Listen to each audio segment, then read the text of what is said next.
I've got some good news. I took care of the body. The thought of him decomposing in my MC wouldn't let me sleep. I'm just glad he's gone. We have other matters to attend to. The lieutenant is downplaying his contribution. He got up before sunrise to get this done, and now he's quite pleased with himself for taking care of the gruesome business so efficiently. The Union muscle finally turned up, and they look rowdy. We need to talk to them.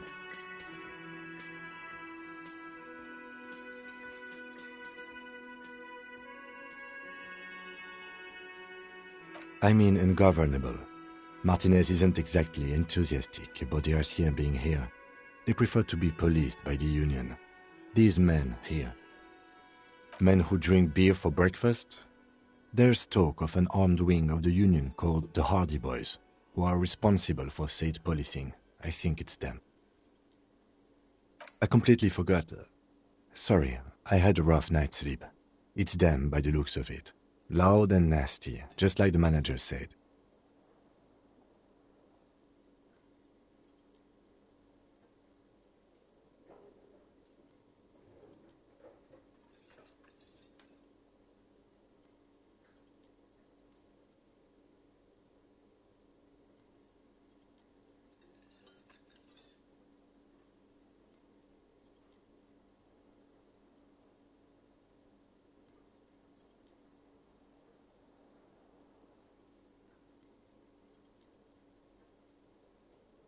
One loose thread less to worry about, and one big problem to replace it.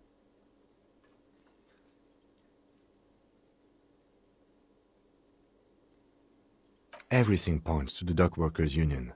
The belt used for hanging him, tracks in the mud, the circumstances in Martinez, my preliminary, which may, of course, all be wrong.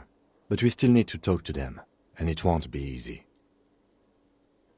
That would just escalate tensions. No captain would sign off on it. Solving one murder? In fact, even the death of 2 detectives might not warrant an all-out war. So let's keep a cool head. One more thing before we do. We don't have to talk to them immediately. We can walk right past them, continue with our business. Yeah, streetwise. Zoom right past. Do it on your own terms. But aren't you curious to know what they have to say about the murder? They're in no hurry to leave. They think they own the place. Anyway, I leave that choice to you.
You see a heavy steel door.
Everything okay?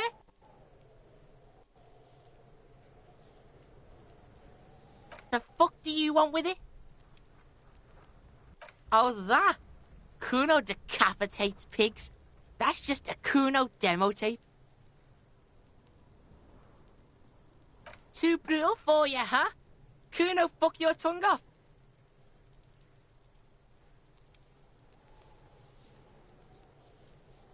Of course you want back in there. Good call, Pigmeister. Don't come and talk to Kuno about... Kuno doesn't...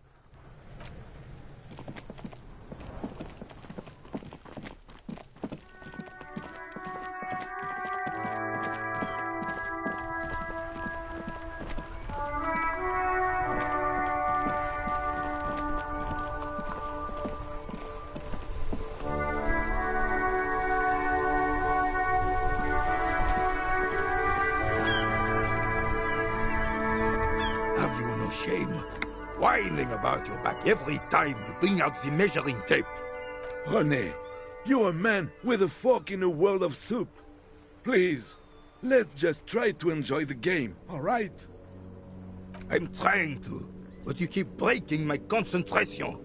You're old. I can see that. We're both old. Now stop grabbing your ass like it's a... These manly men are playing balls. This is a ball game. Grab a ball and play it. Don't ask questions. Shoot first. Ask questions never. That's the spirit. Don't even waste your breath asking about the game. They wouldn't know anyway. They're way past their prime.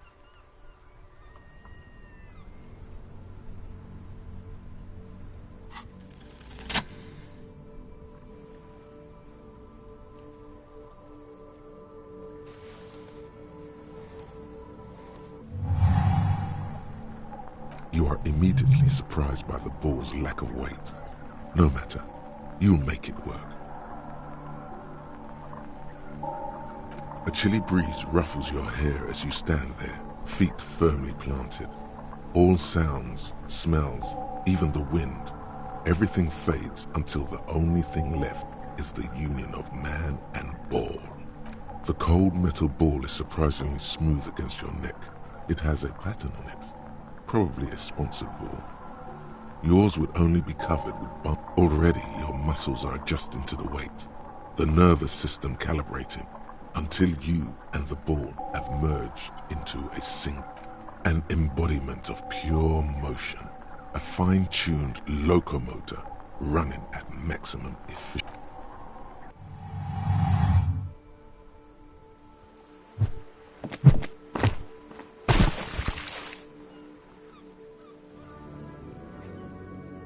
Merde!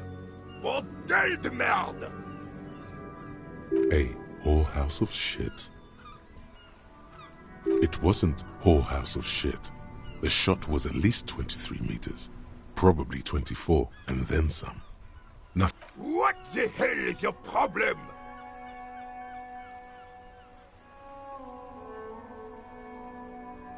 I don't care if you are a cop.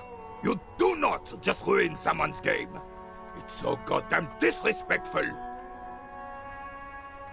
vandalized our game, son. We can't play pétanque with 5 pool.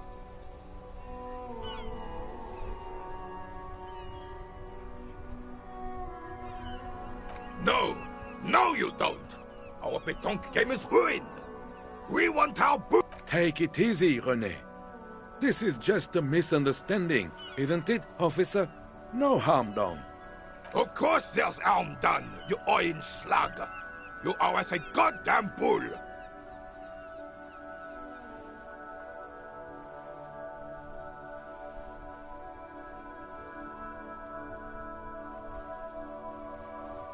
Good. Mistakes are forgiven when men at least try to right their wrongs. Yes, why did you come here? It's unlikely they know anything about the murder. You never know. He might know something. This is a good vantage point.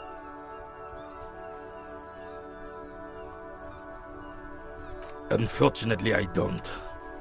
Unlike most of the locals, I have no qualms about assisting law enforcement. But this... In Martinez, the Union is the law. So can you really blame them? Cop is a pejorative term. I don't have a problem with policemen. On the contrary, I admire the effort to bring... He doesn't know about the crime. Your time is better spent discussing politics. If I knew, I would not be afraid to tell you. I simply don't. I'm not... 'Tis true, sire. He knows nothing.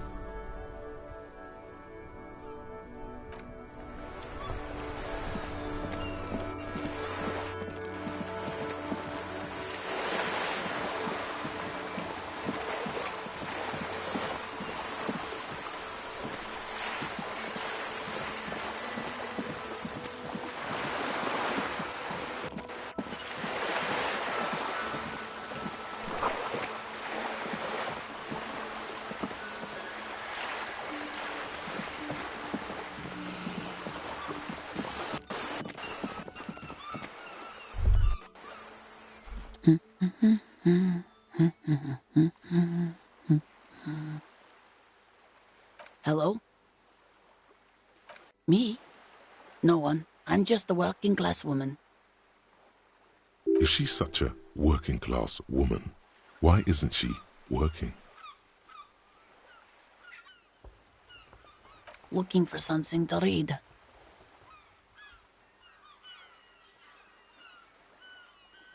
It is. I know you are. What with? Her hands move over the book covers. The tips of her fingers look rough, stained with yellow. It seems like she has spent a lot of time at work, smoking. My husband? No, he's not.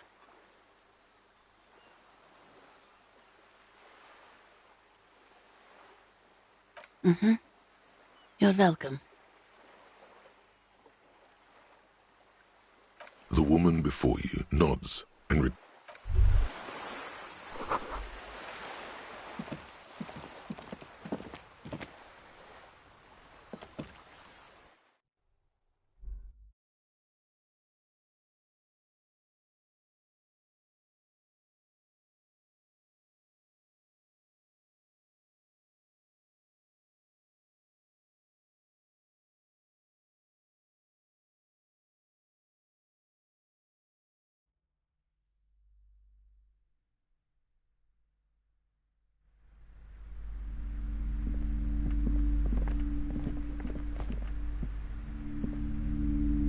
Hi, Ace Detective.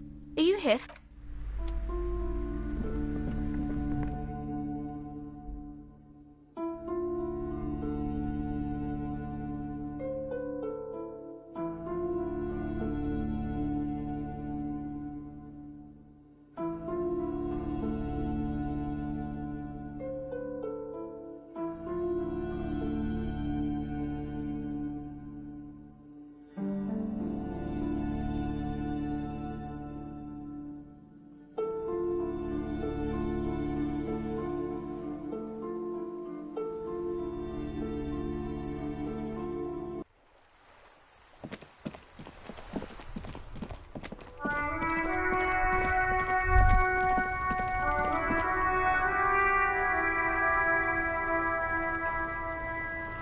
In the morning light, the white on blue police livery on the motor carriage cannot but catch your eye. Do something important?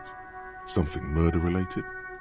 There's always something important. This is a Caprice Canema, the Caprice Motor Corps follow-up to their highly successful workhorse, Caprice 40. And the answer, with its air-cooled, rear-mounted 12-cylinder compression ignition engine, driving the rear wheels through a 4-speed manual gearbox, the Canema is able to reach 100 kilometers per hour in 13.5 seconds.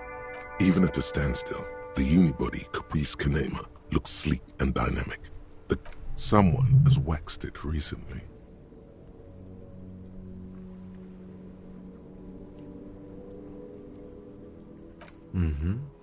You want to take a closer look?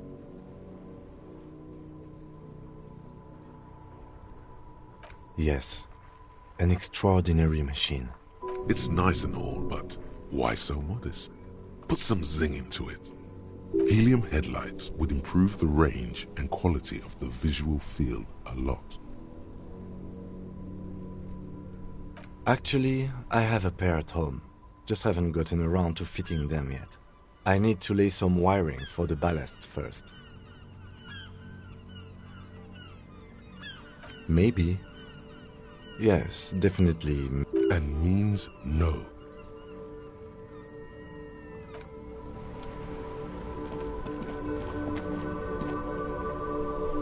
Inside, you see a set of steering levers, a radio microphone, a pull-out tool.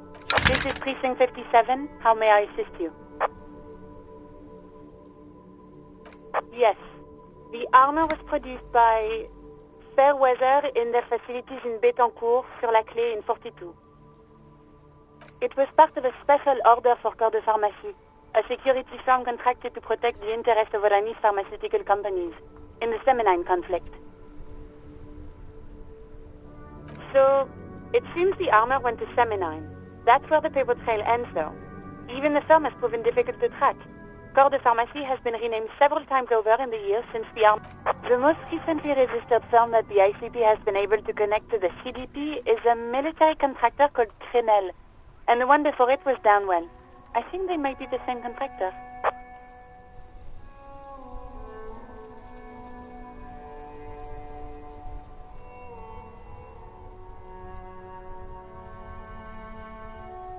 A suit of armor like this would have been manufactured with a particular person's physique in mind.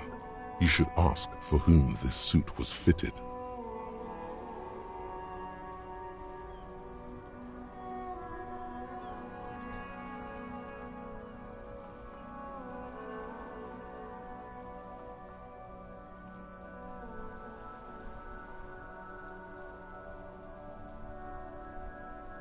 Yes, but the ICP tends to be reluctant to share private sector records. I could try to talk them into it, though. Sure. Call back tomorrow. Hopefully I will have more information for you then. Not yet, but I was able to convince the database people to share private sector information. They promised to get back to me by tomorrow morning. Do you have any other questions? 57. In the cabin, you see a set of steering levers.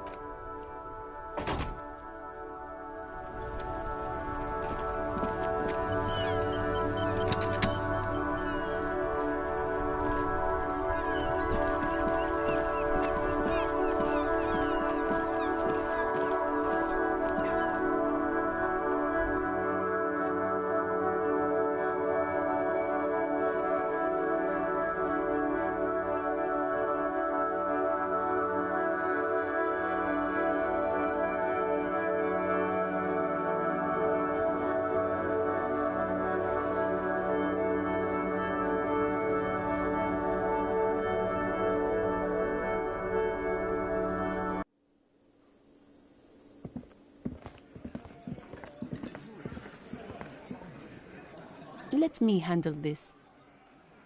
Detective disorientated. Are you still wondering where you are?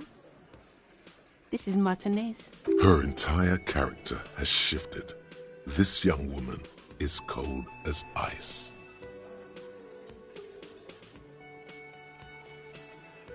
That's right. I am not a gardener. I'm a legal counselor for the Dock Workers Union. So let's get to it. You're looking for Titus Hardy? You think he has information that will help you? That's Titus. Talk to him. But know this. I'll be keeping an eye on you. No strong arming. It doesn't matter if you recognize our authority. We will make an arrest if we have to. She says nothing. Her glare speaks for her. Like I already told you, I'm a legal counselor. Do you have hearing problems? What are we going to do to you? The union isn't going to do anything to you. Goddamn right it is. If anything, it is the RCM who do things to people. But we digress.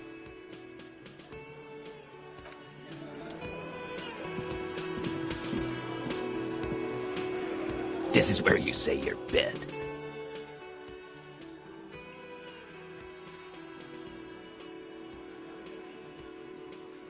Detective.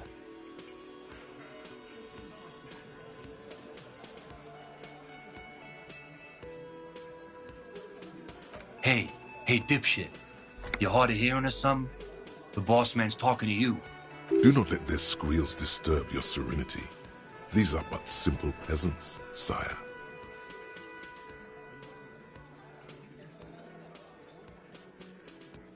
Oh, this is about him.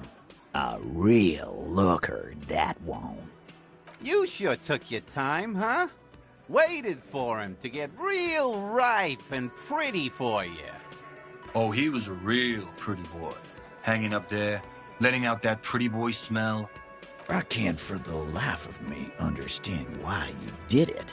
I mean, I would have just left him up there. You must really like cleaning up other people. You might want to start asking your questions now. Do a head count first. Connect these men to the tracks you saw in the yard. Chances are they're going to match. Starting from the right, boot size 44, blonde man, in his 30s, overbearingly messed, sitting on his right, standard working boots, size 45 or 46, eldest in the room, across at the other table, hobnailed working boots, size 43, gang tattoos, messed. He spent his youth in Villa Labos, a housing project in the Jamrock Quarter. They were, and then, standard working boot, steel reinforced toes, size 46, the big dick, wide at the shoulders and lean at the hips, rugby cap, fingerless gloves, and numerous scars, a little under 40.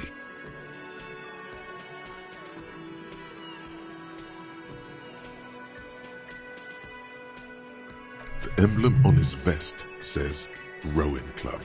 A little patch below it reads T. Hardy, Captain. In the far corner, standard working boot, steel reinforced toes, size 44, 40-something, non-alcoholic beverage in hand on his neck. Forget it. Let's call this one the musician. Size 41, with the light step. Not a child, after all. An older man with a rat face, mean, watery eyes, and 2 front teeth missing.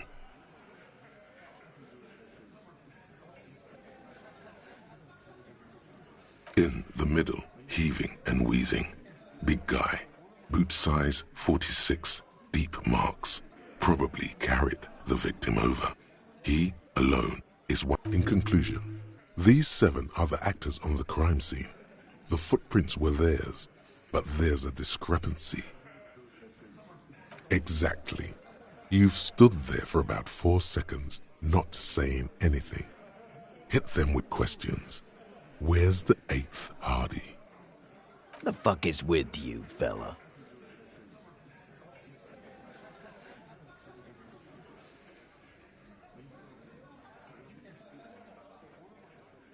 What are you talking about, madman? There's no 8th Hardy boy. There's 7 of us and we're all here. Or what? You want to be the 8th Hardy boy? We ain't hiring. Actually, boss, we've been talking and we think she could maybe... She? So there's an 8th Hardy and it's a Hardy girl? Who might it be? Elizabeth? The gardener? Shut the fuck up, Glenn! I do the talking here. Now what the fuck do you want, cop? It has to be good, if he won't let you pursue it. Looks like the lieutenant thinks so too. So let me get this straight. There is an 8th Hardy boy. It's a she, and you don't like us talking about her? That's right. We're not talking about this. This is a private Hardy Boys matter. Nothing to do with your shit. And you're not cops here. Don't go digging around if you don't want a bullet in the back of your head. I'm watching you. Good. We are all watching each other. Officer, your question. The pretty boy. You guys really love talking about that pretty boy. Funny. But my partner and I have a serious matter to discuss with you.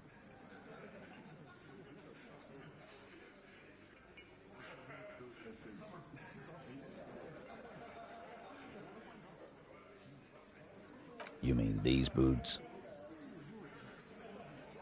We all got a pair. We wore them the night we took the pretty boy out back and hung him by the neck. Yeah, we did this. Together. All of us. Until he was dead. That's why our prints are all over the scene.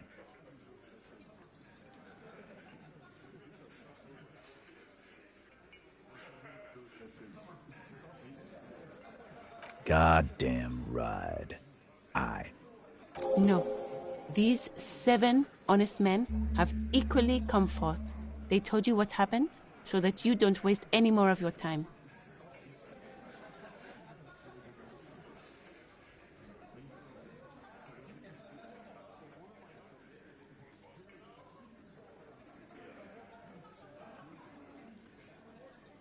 All 7 together. They're diluting responsibility. It's an anti-arrest tactic.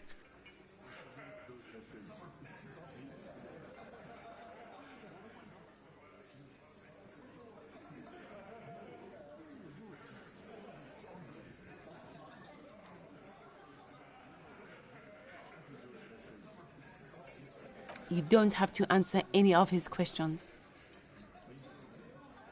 I know, Lizzie. Relax. We killed him last Sunday night. Seemed like a good way to end the week. Known him? We don't associate with scum like that, asshole. Yeah! Who do you think we are? Quiet. He came around about 3 weeks ago when that Pines cow first sailed into town. Happy? By the Pines cow, you mean Joyce Messier, the representative for White Pines? The same company you are striking against? No.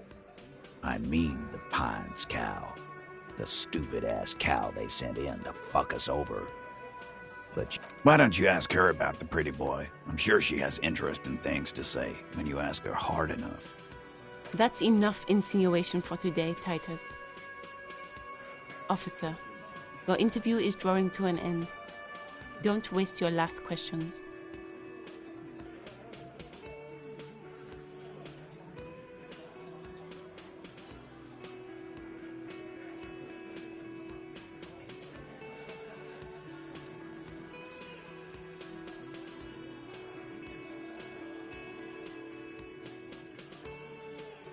Why? 'Cause he was worthless mercenary scum. And he stepped out alive in my town. And he stepped out of line. What kind of mercenary? The kind that shows up when you start a strike. The experienced kind, too. Had Cohoy and Semenine written all over him. Ex-Oranese Special Forces. A live grenade. Right here in our bar. I can't prove it, but I know he was sent by the Wild Pines. They hire merc shit like that. Story of every strike from here to Samara.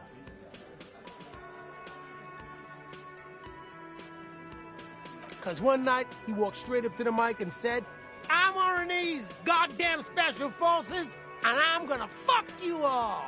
Really? Yeah, really. Had a gin and tonic up there, sang some Oranese paratrooper song, and said he's gonna fuck everyone. We couldn't believe it either, but he fucking did, right there. Like some... Sire, the tale is true. This is a serious violation of the karaoke code.